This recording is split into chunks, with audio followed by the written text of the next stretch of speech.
খেয়াল করে দেখেন। তাহলে এটা ভেঙে দেখান। আবার এইটা ভাঙবো? আপনি আমার সাথে মশকরা করছেন হুজুর? আমি তো বুঝতেছি না। যা বললাম তাই করেন। আচ্ছা, এই যে ভাঙা হয়ে গেল।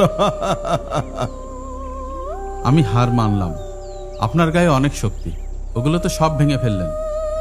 তাহলে এগুলো একসাথে ভেঙে দেখান তো। কি বলেন হুজুর?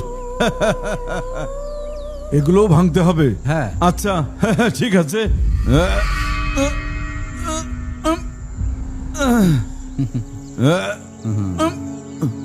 হচ্ছে না তো হুজুর। আরো চেষ্টা করেন, দেখেন পারেন কিনা।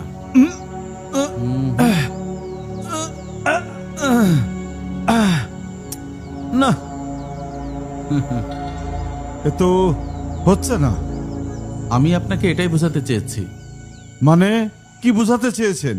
শোনেন ভাই, শিয়া, সুন্নি, হানাফি, দেওবন্দি, চরমনাই, জামাতে ইসলাম, আহলে হাদিস, আমরা যদি সব এক হতাম, তাহলে কি হতো? তাহলে সারা বিশ্বের মুসলিমরা এত নির্যাতিত হতো না। জি হুজুর, আপনি একদম ঠিক কথা বলেছেন। কিছু মুনাফিক আছে যারা মুসলমানদের সাথে মিশে মুসলমানের ভিতরেই ভেদাভেদ সৃষ্টি করছে, যার ফলে আমাদের ভিতরে এতগুলো দল। শুধুমাত্র আমাদের এই ভাগাভাগির কারণে ইহুদি খ্রিস্টানরা আমাদের উপর বোমা বর্ষণ করছে, আমাদেরকে কচু কাটা কাটছে। হুজুর, আপনি তো ঠিক কথা বলেছেন। হুজুর, আসলে আমার ভুল হয়ে গেছে। আমি আসলে ভ্রান্ত ধারণার ভিতরে ছিলাম।